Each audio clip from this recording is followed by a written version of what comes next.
तो सच्चाई ये है कि ये मेरा असली मायका नहीं है। आप लोग काफ़ी टाइम से पूछ रहे थे ना, ये तो आपका नानी का घर है, तो मायका कौन-सा है? मायका क्यों कह रही हैं? तो चलो आज की वीडियो में ना मैं आपको बताऊँगी कि ये मेरा मायका कैसे हुआ, नानी का घर होते हुए।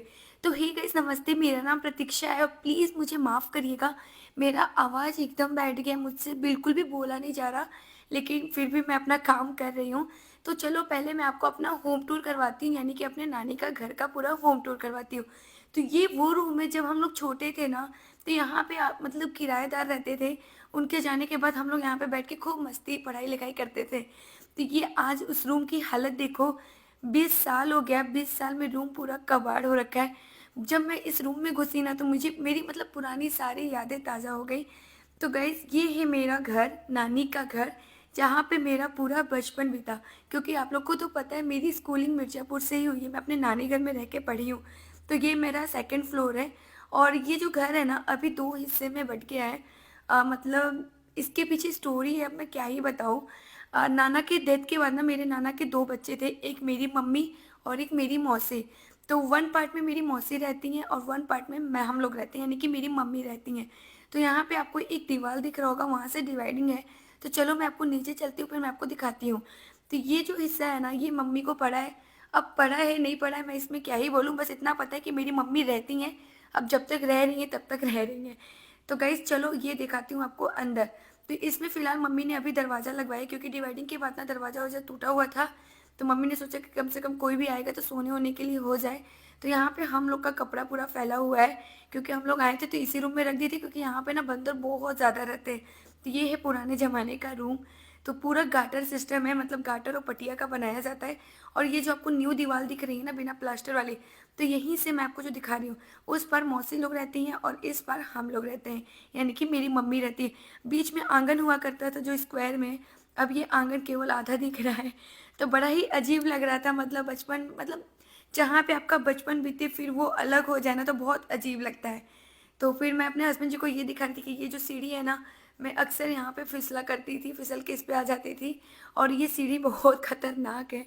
तो थोड़ा-सा खड़ा सीढ़ी है, पहले के ज़माने का सीढ़ी है। और चलो फिर मैं आपको एक सामने का रूम दिखाती हूँ। तो यहाँ पे भी हम लोग रहते थे और ये रूम भी पूरा पुराने सिस्टम से बना हुआ है। अभी मम्मी मतलब 6 महीने हो रहे हैं यहाँ पे शिफ्ट हुए, तो उतना अच्छे से घर मेंटेन नहीं है। तो आप लोग प्लीज़ कमेंट मत करिएगा, दरवाज़ा तो देख ही रहे हो, एक साइड का पूरा पल्ला निकला हुआ है।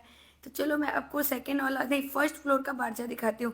तो सेम एज़ इट इज़, जैसे ऊपर है वैसे नीचे है और अभी इसमें बहुत ही मरम्मत बाकी है, क्योंकि पूरा पहले ज़माने का घर है। तो ये देख सकते हैं पूरा पहले ज़माने वाला हवेली वाला लुक है। तो इस यहाँ से लेके वहाँ तक जो दिख रहा है ना, वो हम लोग का घर था, मतलब नाना-नानी का घर था। अभी फ़िलहाल आधे पार्ट में नानी रहती नहीं, मम्मी रहती हैं और आधे पार्ट में मौसी रहती हैं और नानी हम लोग के ही पार्ट में रहती हैं, क्योंकि नानी का ही तो पूरा घर है। तो चलो अब आपको ना नानी से भी मिलवाते हैं। तो यहाँ से चलते हैं नीचे और वीडियो थोड़ी-सी लंबी होगी, क्योंकि मैंने सोचा कि चलो आज आपको अपना होम टूर करवाते हैं। तो यही रीज़न है कि मैं ना इसको मायका भी बोलती हूँ, क्योंकि भाई मम्मी रहती है जहाँ मम्मी-पापा हैं, तो वही मेरा मायका है। तो लेकिन ये असल में मेरा नानी का घर है। तो हम लोग यहाँ से नीचे उतरते हैं और यहाँ पे पीछे नानी सो रही हैं। चलो आपको मिलवाते हैं, नानी थोड़ी-सी बूढ़ी हो गई तो उनका थोड़ा-सा तबीयत ख़राब रहता है। तो वो लेटी रहती हैं, तो चलो मैं आपसे मिलवाती हूँ। तो यहाँ पे मैं नानी से हाल-चाल पूछ रही थी अंधेरा करके, क्योंकि यहाँ पे ना लाइट का सिस्टम बहुत ज़्यादा ख़राब हो गया है और दिन भर रात भर लाइट थोड़ा-सा ज़्यादा काट दे रहा है, क्योंकि क्या हो रहा है ना कि कुछ पोल में चेंजेज़ हो रहा है, मतलब यहाँ पे लाइट वगैरह कुछ चेंज किया जा रहा है, रिचार्ज सिस्टम होगा, तो इसी वजह से लाइट की बहुत इश्यू है। तो अभी लाइट आई थी तो वही नानी सोई थी, तो नानी से वही हाल-चाल ले रहे थे। फिर यहाँ से हाल-चाल लेने के बाद यहाँ से चलते हैं आगे और आपको पूरा होम टूर कराते हैं। तो गाइज़ आई होप कि आपको मेरी आवाज़ समझ में आ रही होगी। मतलब मेरे पास 99% मतलब कमेंट रहता था कि यार तुम्हारी आवाज़ बहुत अच्छी रहती है और मैं मतलब आज 1 महीने से आवाज़ बैठा हुआ है, मुझे बिल्कुल भी बोला नहीं जा रहा है।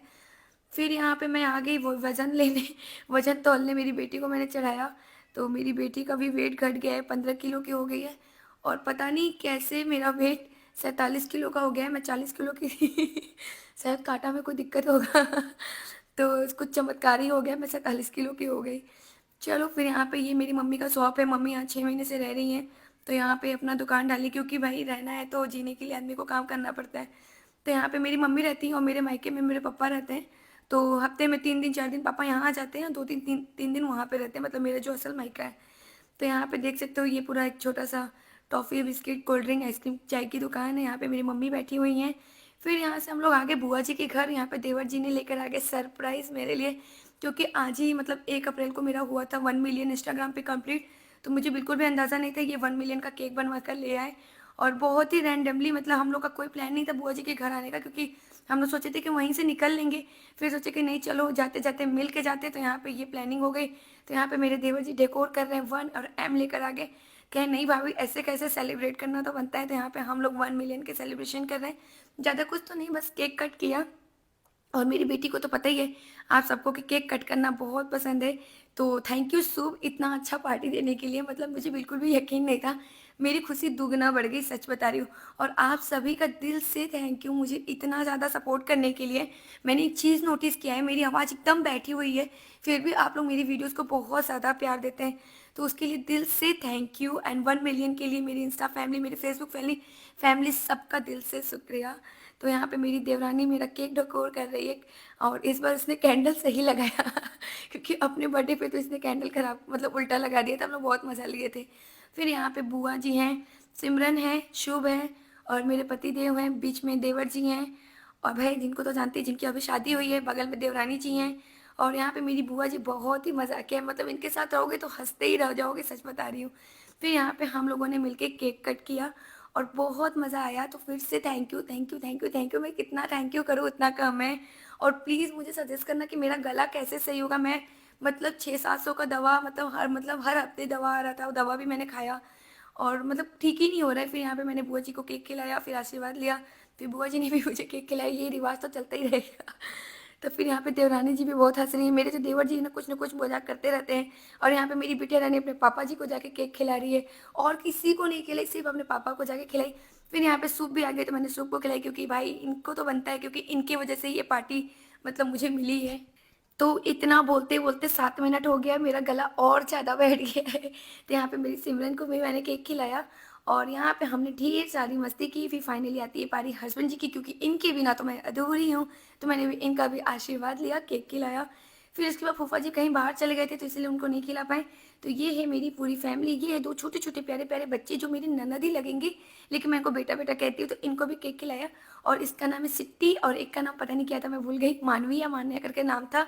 तो दोनों बहुत ही प्यारे बच्चे हैं, मैंने इनको भी केक खिलाया, बहुत सारी मस्ती की। हर चीज़ देखो कैमरे में रिकॉर्ड नहीं होता, प्लीज़ कमेंट मत करने लगना कोई भी चीज़।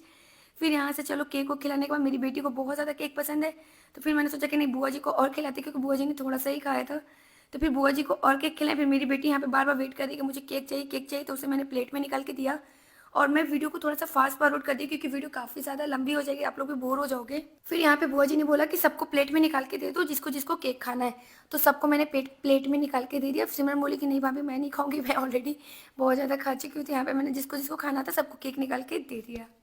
फिर अब आती है पारी यहाँ से निकलने की। तो यहाँ पे सिमरन बाय कर रही है, सब भाभी ने बोला कि सबको बाय करो, तो यहाँ से शुभ जी आके बाय करे। फिर यहाँ पे मैंने बाय किया, तो चलो सबको बाय बाय करते हैं।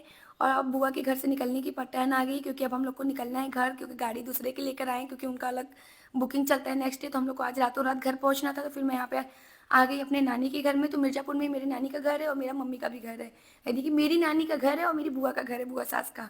तो फिर यहाँ पे मम्मी कोयछा भर रही हैं, क्योंकि लास्ट वीडियो में जब मैं मायके गई थी ना देवरानी जी के, तो वहाँ पे मैं भूल गई थी इसको क्या कहते हैं। तो आप लोगों ने बताया था कि कोयछा भरना कहते हैं, इसलिए मुझे याद है। तो यहाँ पे 5 बार ऐसे गिराया जाता है, कोयछा भरा जाता है। फिर मम्मी ने मुझे भी कोयछा दिया, मैं भी कोयछा भरी। और फिर अब यहाँ से कोयछा भरने के बाद यहाँ से निकलते हैं। तो गाइस ये रिवाज ना, मतलब क्या ही बताऊँ, मुझे यहाँ आके जितना, मतलब मैं तो 2 ही दिन रुकी, लेकिन इतना अच्छा लगा। फिर मम्मी भी जाते-जाते, मतलब मैं क्या ही बताऊँ, बहुत ज़्यादा इमोशनल हो गई थी। एक लड़कियों के लिए ना ये मोमेंट बहुत ज़्यादा होता है, अपने मायके से घर आना। काश ऐसा होता है कि मतलब हमेशा रह जाता आदमी, लेकिन बच्चे-वच्चे होने के बाद ना एकदम जाना-आना पॉसिबल नहीं होता है। तो यहाँ पे मैंने भी कोयछा भराया, और फिर इसको मैंने रखा।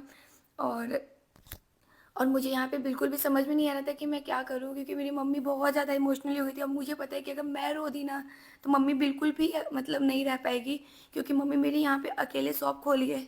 और मतलब क्या होता है ना कि तो गाइस क्या होता है ना कि मेरी मम्मी वहाँ पे अकेले रहती हैं, पापा आते हैं हफ्ते में 2 दिन 3 दिन रहते हैं। मछली वाली बहन की भी शादी हो गई, छोटी वाली बहन पापा के साथ रहती है, तो यहाँ पे मम्मी अकेले पड़ जाती है। तो मम्मी बहुत ज़्यादा इमोशनल हो गई, मुझे भी एकदम अच्छा नहीं लग रहा था। तो गाइस ये मेरे लिए बहुत इमोशनल मोमेंट था। मैं मतलब मेरे पास शब्द नहीं है कि मेरे अंदर क्या चल रहा था। मुझे बस इतना पता था कि मैं कमज़ोर नहीं पड़ूँगी, नहीं कि मम्मी नहीं रह पाएगी और मैं खुद नहीं रह पाऊँगी। तो इस वजह से फिर मैंने मम्मी को बहुत समझाया कि चुप रहो, जल्दी आएँगे, महीने में 2-3 बार आ जाया करेंगे। तो बस मैंने मम्मी को किसी तरह समझाया। फिर इसके बाद बारी आती है यहाँ पे सामान रखने की, तो यहाँ पे हम सब लोग मिल के फटाफट सामान रखते हैं। और ये मेरे घर का बाहर का लुक कुछ अजीब-सा दिख रहा होगा, आई नो। तो यहाँ पे मम्मी मेरी बहुत ज़्यादा सैड है क्योंकि जा रहे हैं हम लोग सब लोग। और घर में कोई भी आता है ना तो बहुत ज़्यादा चहल-पहल रहता है, ख़ास तौर से बेटियाँ आती हैं तो फिर फाइनली किसी तरह मतलब मन को मार के मम्मी को समझा के अब हम लोग यहाँ से निकल रहे हैं। और गाड़ी मतलब दूसरे की नहीं लाए होते तो पक्का मैं रुक जाती, और मैं भी नहीं रुकी क्योंकि मैं मतलब मैं क्या ही बताऊँ, मेरी बेटी भी है ना, बहुत ज़्यादा परेशान करती है। वो कहीं रहती नहीं है, इस वज़ह से और ज़्यादा परेशान थे हम लोग। फिर मम्मी को बाय किया और फिर यहाँ पे देवरानी जी ने भी पैर छुआ और देवर जी पता नहीं क्या-क्या बोल के मम्मी का मूड सही कर दिया, उनको हँसा दिया फाइनली। तो वो बोले कि मतलब देवरानी जी पैर ऐसा दबाती हैं तो मम्मी कह रही थी कि दर्द निकल जाता है। तो वो बोले ना कि ये किसी का कब मतलब मैं क्या ही बताऊँ, छोड़ो। बहुत कॉमेडियन है, कुछ-कुछ बोलते रहते हैं। तो फिर मैंने मम्मी को समझाया, फिर मम्मी को बाय किया, मम्मी को प्रणाम किया। फिर यहाँ से जब जाने लगे ना तो मेरी एक फ़ैन थी मतलब जो मुझे फ़ेसबुक से फ़ॉलो करती थी, वो मिल गई। वो कल भी मेरे घर आई थी और हम लोग आधे रास्ते पे निकल चुके थे। मतलब यहाँ से हम लोग निकल गए थे घर, देख सकते हो कितना रात हो गई थी। फिर हमने गाड़ी टर्न किया और फिर मैं मिर्ज़ापुर में फिर से आ गई, ये रेलवे स्टेशन का लुक है। और फिर यहाँ पे आए, इनसे मिले, बातें किए, क्योंकि क्या हुआ ना कि इतनी दूर से आई थी, कल भी आई थी, तो कल हम लोग मूवी देखने चले गए तो इसलिए हम इससे मिल नहीं पाए। तो फिर मैंने सोचा कि यार आज ऐसे मौके पे फ़ोन की कि हम लोग घर से निकल गए थे, आधे रास्ते पे पहुँच गए थे। लेकिन फिर मैंने कहा नहीं, गाड़ी मुड़ा लेते हैं, ज़्यादा नहीं 5-10 किलोमीटर ही आगे चल के मतलब मिर्ज़ापुर से आगे निकल गए थे। फिर हमने गाड़ी मुड़ाया और फिर यहाँ पे हम लोग आ गए इनसे मिलने और बहुत सारी बातें किया। बहुत अच्छा लगा, थैंक यू सो मच दी, थैंक यू सो मच। मतलब आप इतना मुझे प्यार करती हो, मतलब मुझे विश्वास ही नहीं हो रहा था। और सच में मुझे बहुत अच्छा लगा आपसे मिलके। यहाँ पे मेरी बेटी सोई थी, तो फिर मैंने इनके साथ ढेर सारी फ़ोटो क्लिक करवाया। और ये बेटी भी बहुत ही प्यारी है। और ये भैया थे इनके, तो भैया थे और दीदी के दोनों लड़की और लड़का है। तो फिर यहाँ पे हम लोगों ने सबसे मिला, बाय किया। तो थैंक यू सो मच दी, थैंक यू सो मच भैया, and thank you so much guys आप सभी का मुझे इतना ज़्यादा प्यार करने के लिए, इतना ज़्यादा सपोर्ट करने के लिए। तो चलिए मिलते हैं आपसे नेक्स्ट वीडियो में, तब तक के लिए बाय, टेक केयर।